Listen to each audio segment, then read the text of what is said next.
Welcome back, fellow armchair generals. This is Gamer 1745 here with my continuing playthrough of Hearts of Iron 3 playing Black Ice 8.52.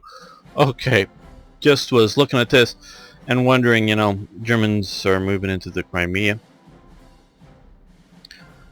See there, the AI feels it needs to take that province, but okay. Why I don't. I mean, I understand eventually, but better to go after one of these other two, at least occupy there. But I'm wondering if I'm going to have to shore up the Iranian front here if they move this far into the Soviet Union. We'll have to see about that. Be aware.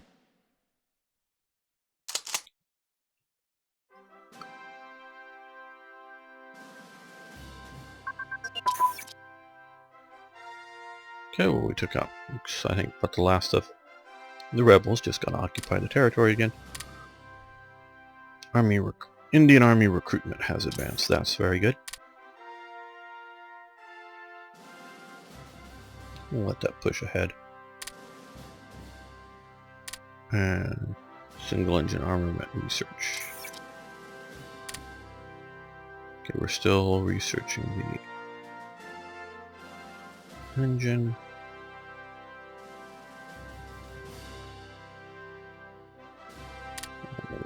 Engine prototypes. And we should have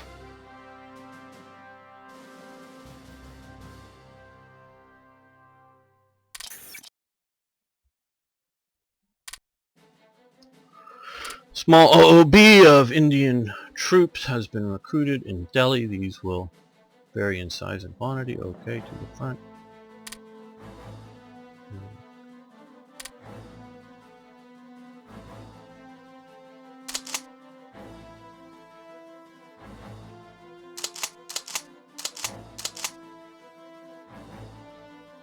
There's a US unit there of some sort. Okay. Interesting.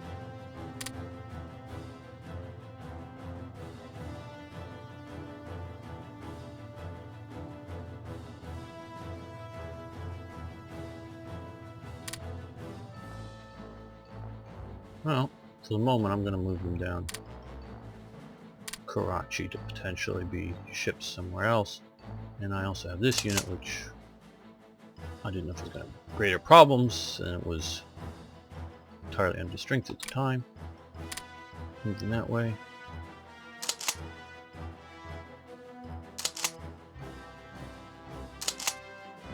As well as this one.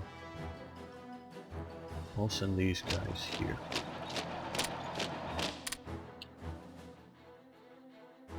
Don't know if they should head to fight the Japanese, but well, not that we could use some higher quality units, that's for sure.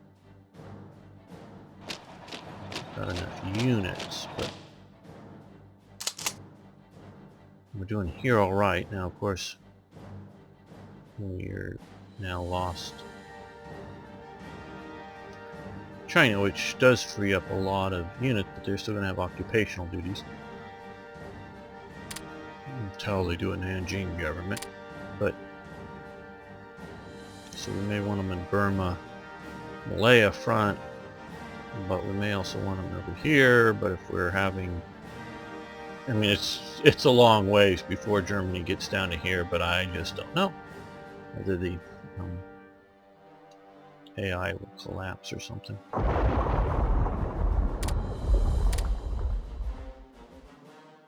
Yeah.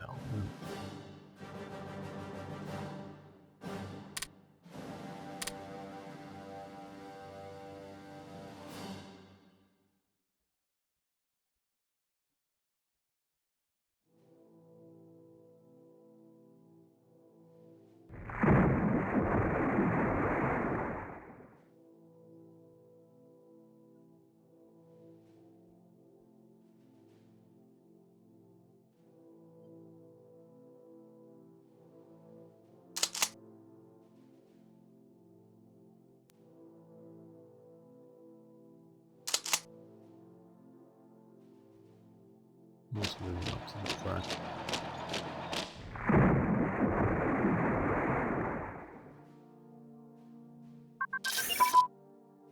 Okay, well, we've lost very high popularity again.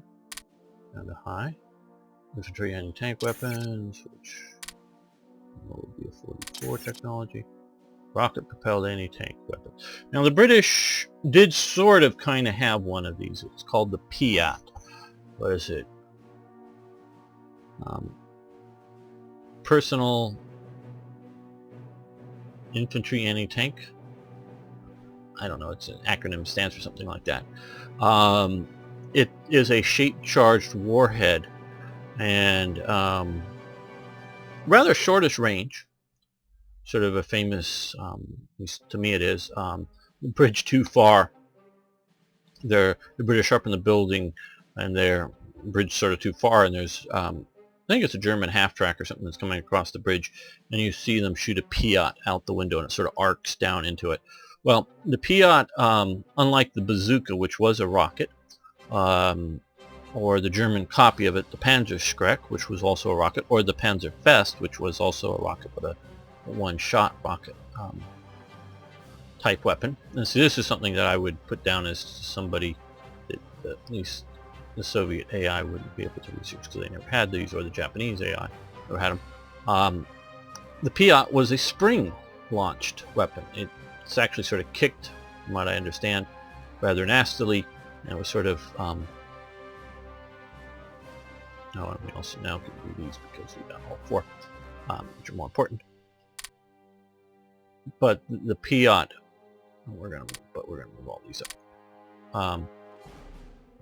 There's other good things we're researching, but I want to make sure I get.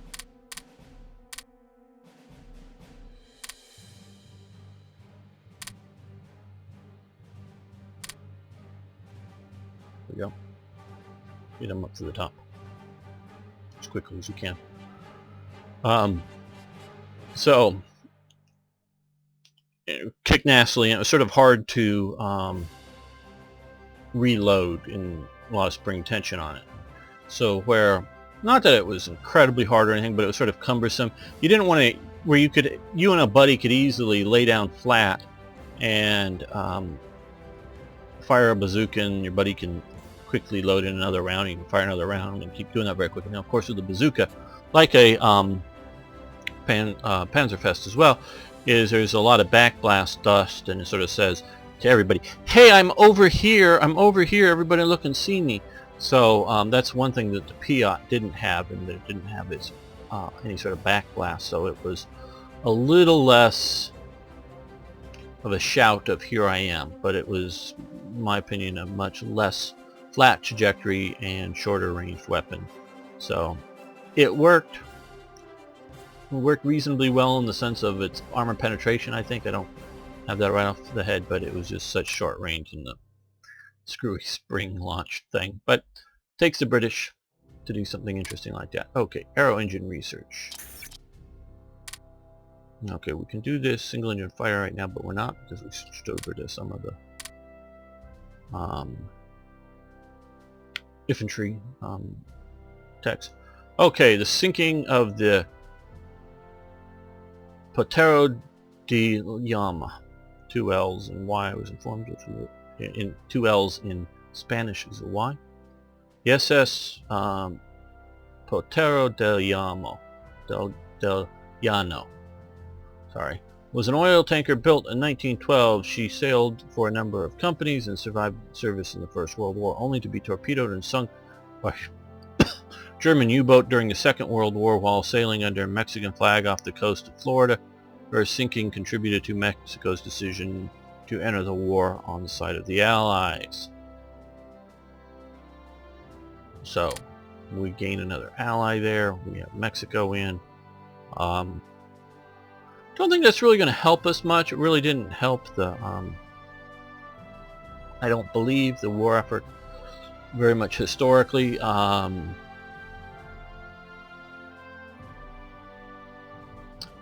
I don't know of any Mexican troops being deployed anywhere, though there were a fair number of Mexicans joining the U.S. Armed Forces, and not just Mexican Americans in California and Texas, Arizona, Nevada, New Mexico.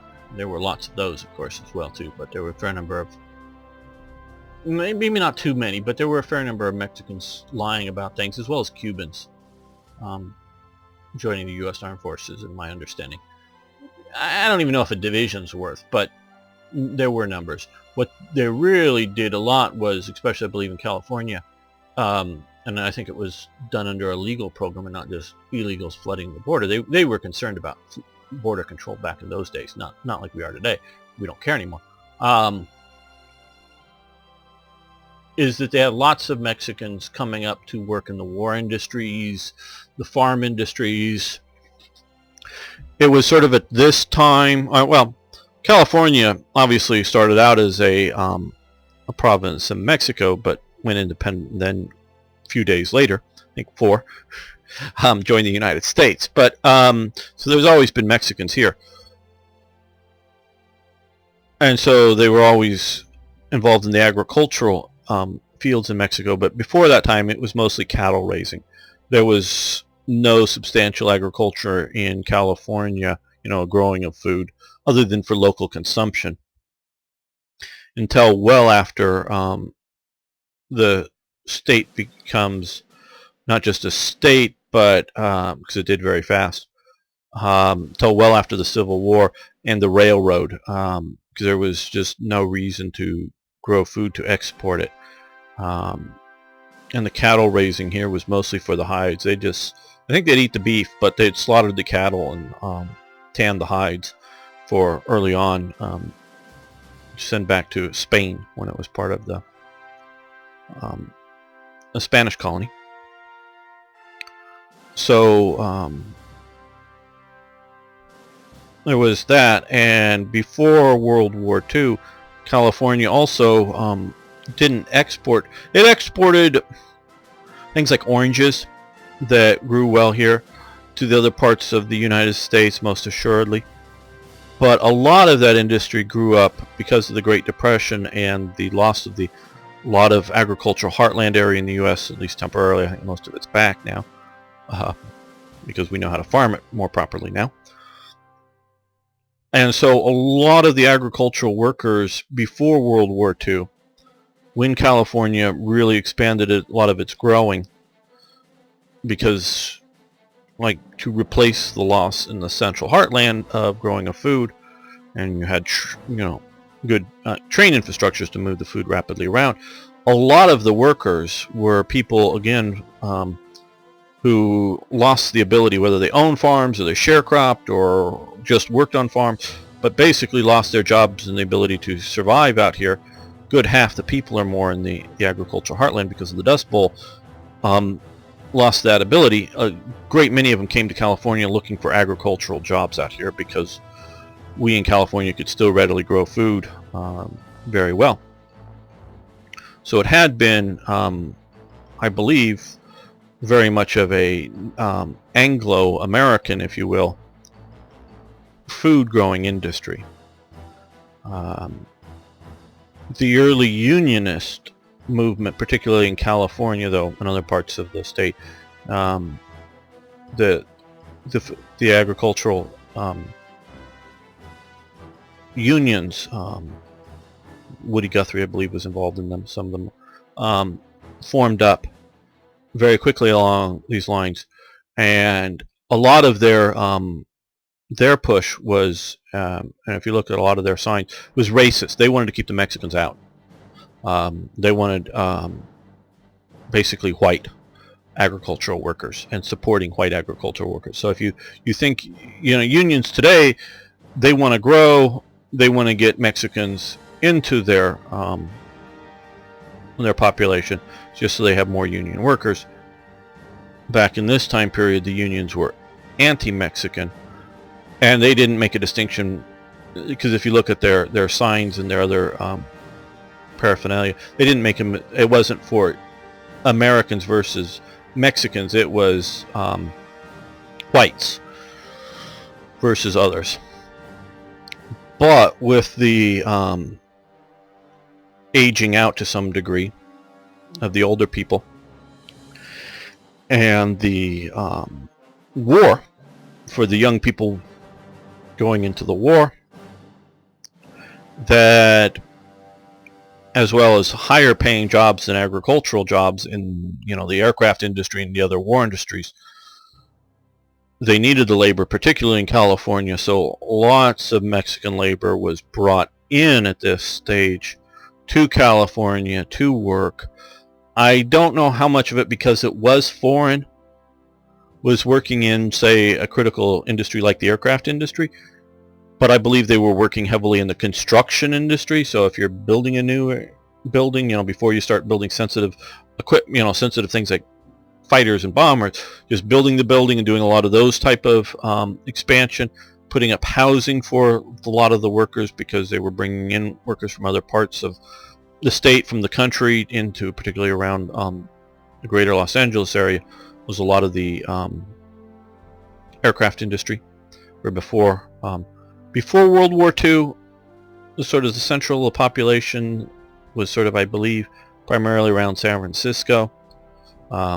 San Diego was fairly small, though it was sort of the main naval base, though San Francisco was also a significant naval base. Los Angeles, even though it had Hollywood and whatever, was somewhat under populated compared to it. It was really the war industries and the post-war boom that grew that into the main population in California.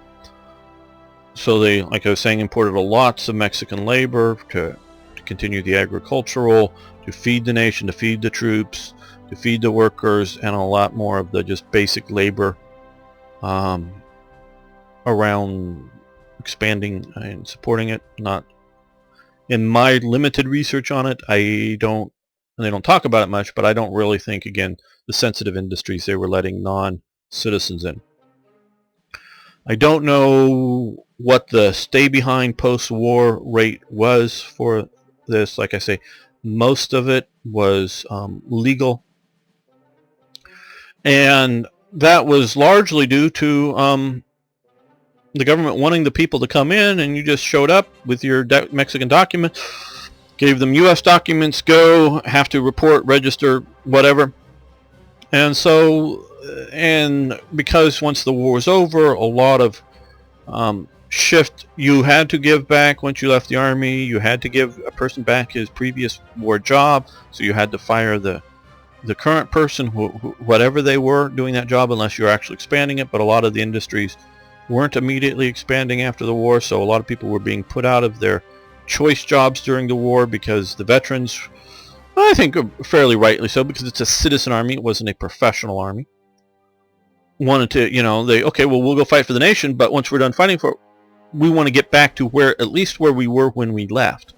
That someone might have been promoted, gotten more experience doing their job or whatever, but if they had stayed working, but since they didn't, they went into the war, they'd at least get back to job-wise where they were when they left. So a lot of people got their jobs back, even though a lot of them had greater training, but you at least wanted a job, and then maybe look around to see if you can get hired at a better job somewhere else.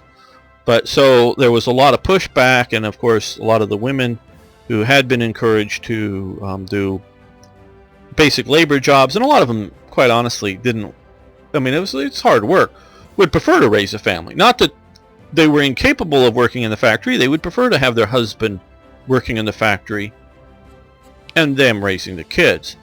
I think they very much were happy that they were acknowledged that they could do this, and if given women the choice, if they want to work in factories, whether aircraft factories or just any civil factories, they should have that choice. I'm not saying that most of them were anti-women's liberation or whatever.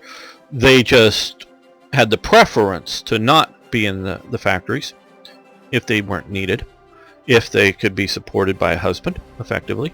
Army pay wasn't great, so there was this great move to get the employment shift back as the war wound down.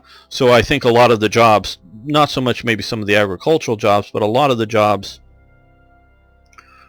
that pushed a lot of the Mexicans back to Mexico at this time. But I'm sure there was some stay behind, and I don't know how legal that stay behind was. And of course there were a lot of Mexicans Well, it wasn't just California though, but that's where I'm from and I know a bit better. I'm sure there was also going on in Texas and other places as well. But I do believe for the Mexicans it was just the border region at the time, as there, 90+% of them were. Of course, a fair number of them had kids, and so the kids were automatically given U.S. citizenship and things like that. So that grew our Mexican population. And there were definitely post-war, I think it's called the Becero, though that may be also the war period program, the Becero program, in which a lot of it was seasonal agricultural work. During the harvest season, because a lot of the fruit trees and whatever didn't need constant tending or constant work, but they sort of needed a big rush of labor, so that the Mexicans would know that they would come up, get to the border, get their work permits, come in, whether they were, I don't know the details of the program, but come in and work, take buses up to their work for 3-4 months, making a very good amount of money, normally men, normally living very cheaply, and then going back, and that being a substantial amount of the money they're making for the year, and going back and living cheaply again, though in the Mexican economy back in Mexico. So there was a lot of that going on at this time. So again, maybe having them in the limited amount of Mexican shipping was convoying with the Allies, but I don't ever remember reading of a single battalion of Mexican National Army soldiers doing anything substantial in the war that way. I'm sure it's the sort of United Nations mantra that the US and British promoted, liked having another nation in the war, but other than that, I don't think it was a substantial contribution to the war effort. Okay, the 78th Battle Axe Division. Shall we form the division headquarters? Sure. Okay, the Dakota Mark II. This would also be the DC-2. Again, the British like giving names to their things more than America. DC is Douglas Consolidated? I may have that wrong. But it's definitely, like it says here, Douglas, the DC-2. That's one of the few aircraft that, at least in the U.S., doesn't have a sort of an expirationary date. It was built so well, as long as it passes annual or whatever checks for its, airframe integrity and whatever else, they can keep flying for basically ever. And they're still flying. They're very, very good in a sort of commercial way, not just as a air relic. Douglas Dakota would make a very useful addition to our transport plane fleet. We can order some from the U.S. Okay. Lose some money, 900. Okay, well, a good chunk of our money. Supplies, we've got plenty of those to do this, or no need. Yeah, we'll take this. Liberator B Mark II. The B-24 Liberator would make a useful long-range maritime patrol. A naval bomber, we can order some from the U.S. Yes, that's another very good. Yeah, Liberators are long-range, not quite the B-25, or the B-17 I was thinking actually. But yeah, the Flying Fortress is the B-17. Lockheed Venturas. Lockheed Ventura would make a useful maritime patrol and naval bomber. We can order some from the U.S. Very good. This was a obviously twin-engine, much shorter aircraft. And as you remember, I was just talking about the aircraft industry in California. One of the there had been, if you remember, the aircraft called the Spirit of St. Louis that Charles Lindbergh flew across the Atlantic from. Actually, more than just the Atlantic. I believe it was from basically an airport in New York all the way to Paris. It wasn't just, to Ireland or to Britain or to, just the first place you can put down safely in France. It was all the way to Paris. Was built in California. I don't know if it was LA or San Diego area. Maybe San Diego area, but I'm not sure. So there had been an ongoing pre-war, and obviously that's very much pre-war, aircraft industry out here. But so, and it was going fairly well for a Depression era economy. Most people didn't fly anywhere ever. If you watch, like if you're like me and watch old movies from this time period, you will see them flying at times. But that was sort of, you know, the 1% of the 1%, basically, that ever flew in even a little cheap rickety seat from somewhere to somewhere, whether a short, you know, hop from not that short, but from San Diego to LA and back or whatever, or a multi-day, because that's if they had sleeping cabins, but they were generally multi-day flights across the United States, and they would stop, refuel, possibly swap out pilots. And so some people would be sleeping in their seats because it was literally 2 or 3 days, I think it took them to fly across the United States. Or they'd have bunks, you know, that could fold away or put out to sleep at night, or however, you know, however you wanted to get across the United States. These were what, you know, not just, you know, sort of the jet setters of the Concorde type era, you know, the 1% of the 1%. That's who was basically flying in the Depression era America. And so then there were other aircraft factories around, and I just don't know about where they all were, but a lot of them were down here, heavily because of the year-round lovely weather. Again, while we're making this series, Paradox is advertising for a job to sort of do what I do exactly in Third Reich events, but I'm not applying for it because I live in Southern California, and the job you need to work in Stockholm, and I'm not moving to Stockholm. I don't think they're paying enough to get me to move there. That, and I'm an American, and I have guns, and I don't think they let me bring them with me to Sweden, and I don't want to permanently disarm myself. So I'm not moving to Stockholm to do my modding work for Paradox directly, though I probably would like the job itself as a job. But since it had such year-round building abilities for aircraft, one of the I think it was a horse race track that, you know, had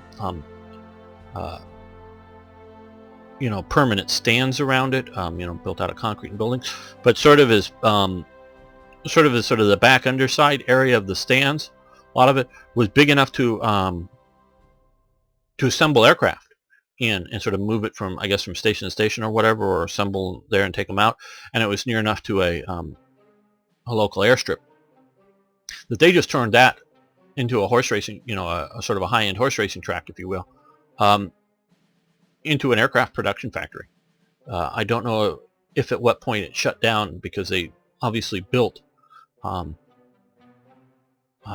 lots of permanent sort of building aircraft construction facilities, and some of them had elaborate camouflage schemes. After the war sort of got started right around this 42 period, they built them so that if you flew over them, it would be hard to identify that there were aircraft buildings. They were either tried to mock it up as, if you fly over, to sort of look like residential housing in the local neighborhoods, or other sort of just camouflage nets, because they were still, when I was growing up, this is called Oceanside, but sort of Orange County area. When I was growing up, lots of Orange County still had orange fields or strawberry fields or other sorts of fields, is where the county got its name. And you know, in and around in city areas, and just 99% of all that's gone now, because housing is just so much more valuable as housing land. Well, lots of areas of Los Angeles were like that, to local little farms that were, you know, an acre or two in between, and Long Beach as a city compared to Los Angeles, I mean, it's Los Angeles County, it's Los Angeles City, but you would travel from an area that was city in Long Beach out to an area that sort of looked like it was countryside, or at least open farm field, before you got to Los Angeles City, which was up here, all in this. There are still wild areas in California, but of course they're in California, but in Los Angeles, but they're sort of in the hills and the mountains that are in the county, where you don't, not flatland, where you're not going to build. If it's flatland, most all of it's been turned over to housing or other sort of buildings, so that they made these factories camouflaged as like the local fields that are around. So if you're just flying over to do bombing raids that they were worried about, coming off of Japanese carriers, they camouflaged these factories. And so it's sort of fortuitous I started talking about this. So this region really supplied lots and lots of aircraft. And so you got to figure, in 42 the U.S. is still gearing up for the war. We still, and I don't know the exact date, but it's getting close, is you have the Operation Torch landings, but that's still, the U.S. is just gearing up. We were not at a war footing in December 41 when we were attacked. We were at a armaments production footing to support the British war effort, or the Allied war effort. That would help us do that, but the U.S. didn't have enough fully trained pilots to utilize all the aircraft that it was building, and some of these were also contracts that were started before the U.S. were was in the war, and it's sort of, they weren't delivering 100 aircraft all at once. They were delivering a few at a time. So I don't know exact on these dates, but it's a good thing we're gonna go into some negative money here. We got all these events all at once. That this is just sort of represents 6 months or something of delivery of aircraft, so that the U.S. was able to build so many aircraft to supply, basically, I think it plussed out eventually to Britain's ability to train pilots, of whether fighter pilots or transport pilots or naval bomber pilots, as well as all the U.S. needs, as well as Canada's needs, as well as Australia's. Not that those other nations weren't building aircraft too, but it was able to build that much aircraft. And again, most of it, well, a good chunk of it was in Southern California. So, okay, we've gotten some more, a lot of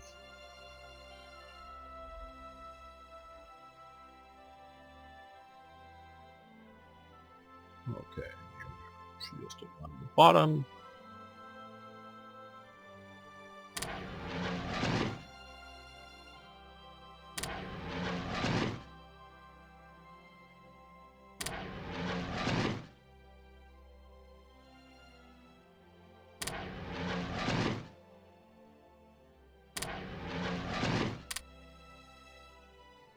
Well, maybe they're up here. Maybe they haven't shown up yet.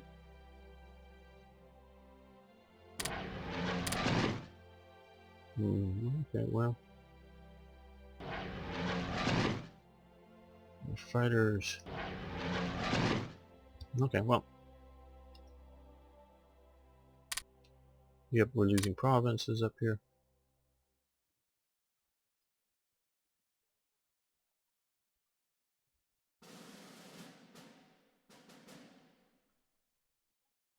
Well, I know not much time has elapsed. We're still slowly, at least apparently slowly, transporting these units out here and other things. But this time, at least I wasn't talking modern politics. Before it, I was talking various World War II subjects, so hope that wasn't too unboring. Or, no, I hope it was unboring. I hope it was interesting, yes. So, thanks for watching. Thanks for liking the videos. I do appreciate that. Please post comments, questions, corrections, suggestions if you want to look these up in whether Wikipedia or whatever else. I do appreciate that. I don't know in future how many people will be watching this, but these will stay on YouTube. The German series is a bit more of a history lesson than this series, but I do sort of hope that if you guys want to help annotate it, and future viewers, either while watching this or after watching this, can go down to the comment section and can get correct my commentary. That's why I call it commentary as opposed to solid history. Correct it, and so it can become more of a history lesson. Thanks so much. See you next time for more Hearts of Iron.